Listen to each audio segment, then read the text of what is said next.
In this week's episode of the Stockscores Market Minutes, we're going to talk about the importance of trading with the trend. We're going to look at it in the terms of day trading. Plus, I will do my regular weekly market analysis. We're going to look at the day trade of the week on IZEA, and we'll look for some longer term trading opportunities with the Stockscores Market Scan.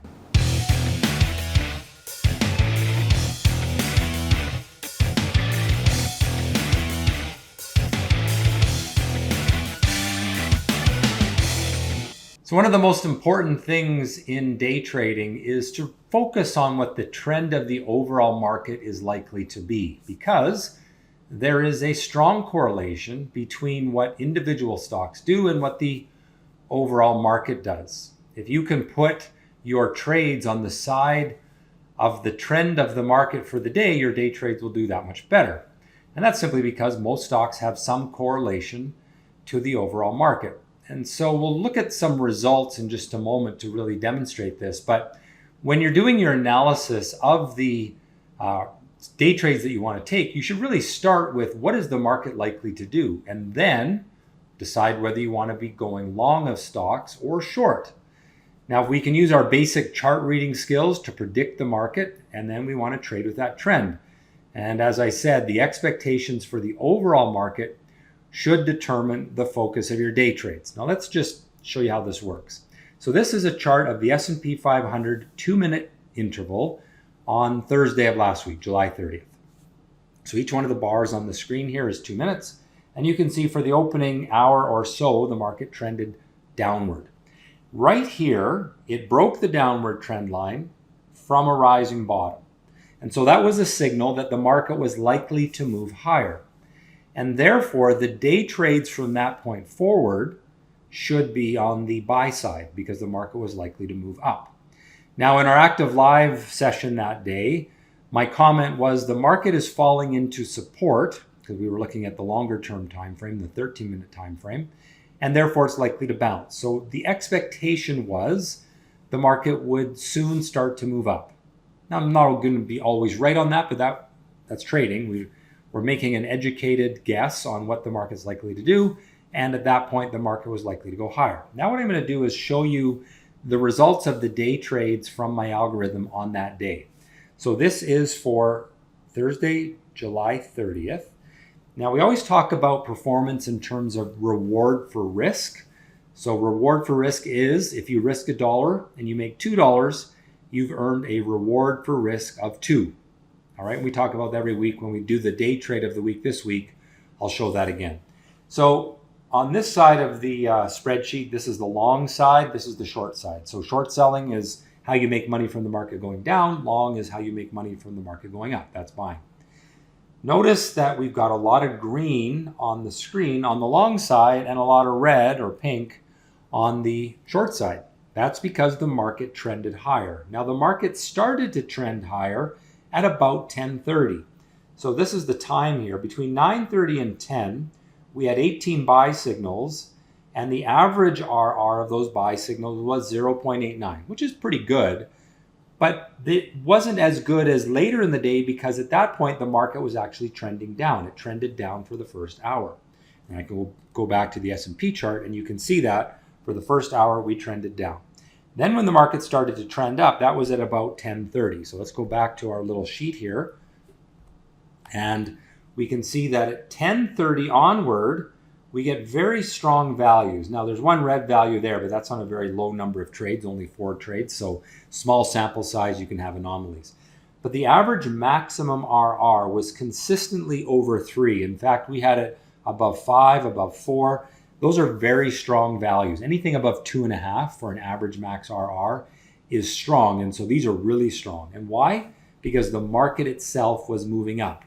We had between 11 and 11:30, 7 trades that averaged 2.87 RR, which is very high, totaling 20 RR. That means if you were risking $100 per trade on those 7 trades, you had a profit of about $2,000. And again, we'll talk a little bit about reward for risk when we do the day trade of the week. All right, let's get into this week's market analysis, starting us off with the US markets, as we always do. And we'll look at the S&P 500 60-minute 30-day for the S&P 500, basically the last month of the S&P 500 on an hourly interval. And you can see the bottoms are rising. That means the buyers are in control. We've been locked in a sideways trading range for about 2 weeks. So trading performance has been a little bit slower the last couple of weeks. It's always easiest when you're trading with the trend, and the trend was up early in the month of July and the results were better. Since that time, we've been going sideways and the results have been a little more quiet, fewer number of trading opportunities. However, we did rally into the close of the week on Friday, and we are now testing this resistance. So if we can break out through that 328 level, I think the S&P should go for the next leg up toward the all-time highs. Looking at the longer term chart, this is the weekly chart, and you can see that we've got a nice upward trend. We are approaching resistance at the all-time highs from February, and I expect that we will get there, and when we get there, we will probably get stuck and at least go sideways for a little while. Looking at the small cap stocks, this is the Russell 2000. And again, you can see just very low volatility, quiet trading for the last couple of months, but certainly the last 2 or 3 weeks. And that has meant fewer number of trading opportunities. The trading opportunities are still there. There's some big movers every day, but you have to be patient and wait for them rather than force the issue. Right, onto the Canadian markets. Let's take a look at the TSX. Much like the S&P 500, rising bottoms, that is a sign of optimism.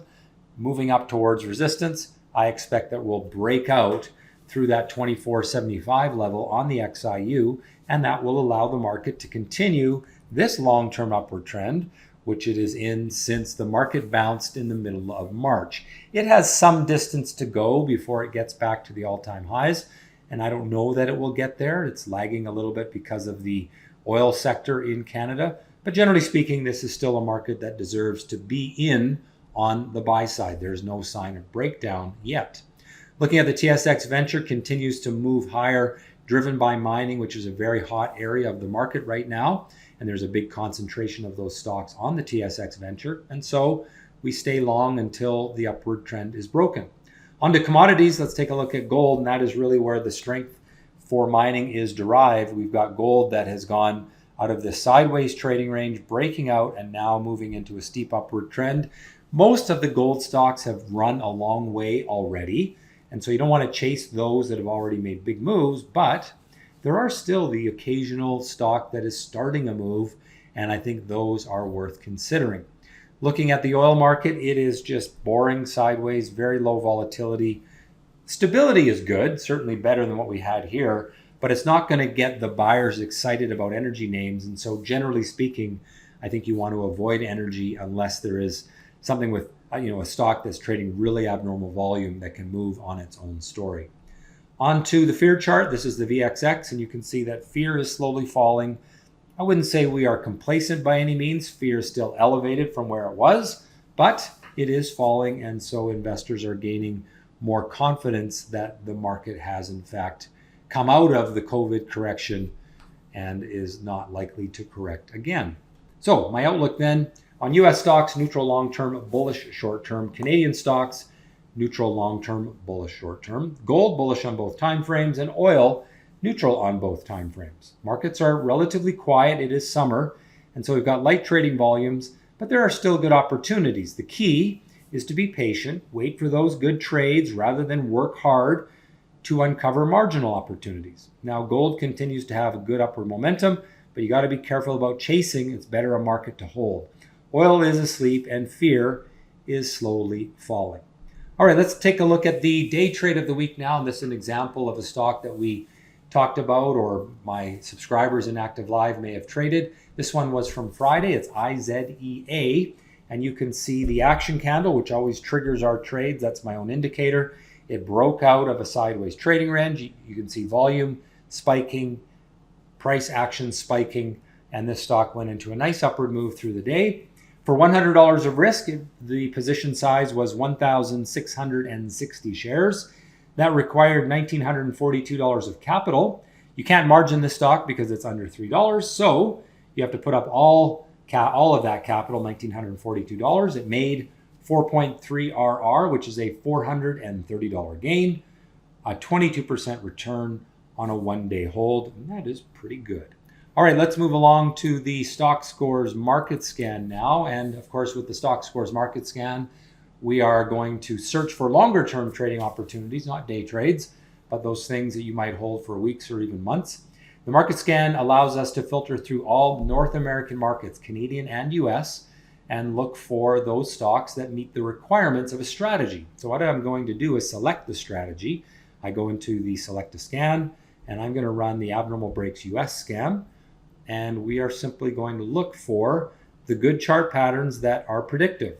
And as we go through these charts, you can see that we can move through them quite quickly because the tool presents us with 10 charts at a time. And so the first one that catches my interest is actually the day trade of the week, which is IZEA. And you can see here that the stock was able to break out from this little sideways trading range. It's sort of the second coming. It went up once, pulled back, and now it looks like it may start to go again. A little bit lower probability of success on the second coming, if you will. So I would rate this a 6.5 out of 10, which means to me it has about a 65% chance of working. So I continue to cycle through charts. Here's another one that looks interesting. You can see this is what's called a pennant pattern, and we're breaking from the pennant. My main concern is that volume wasn't all that high. You can see the stock scores are in good shape. We can have really strong stock score indicators. It's pretty good. If it had better volume, I'd probably rate it higher, but I will rate this one also a 6.5. Moving along, here's the kind of thing that we wanted to find. This is exactly the kind of setup you want. There you can see this low volatility, the break from low volatility, the spike in volume, and now here we are 2 weeks later, and that stock has gained 75%. So a nice little run there. That's the kind of thing we're looking for when we're doing these market scans. So we want to find something that's fresh, something that's tasty, ready to go. And we'll just keep looking through here. I'll stop if I see anything that is worth discussing. So far, nothing. These are generally good, but they're not great. And I want to find those things that are worth talking about in more detail. Century Aluminum CENX looks pretty good. This is called a cup and handle pattern. So there's the cup, there's the handle, there's the breakout with strong volume. Now I like the daily chart, but I always want to take a look at the longer term time frame as well. So we'll jump to the 3-year chart, and that also looks pretty good. You can see that this stock was in a downward trend. It's now broken the downward trend. It's building rising bottoms and starting to break higher. I would give this one a 7 out of 10. All right, well, that has been the Stockscores Market Minutes for August 3rd, 2020. Please subscribe to the channel if you like what we do here, and hit the like button, leave a comment, and most importantly, trade well.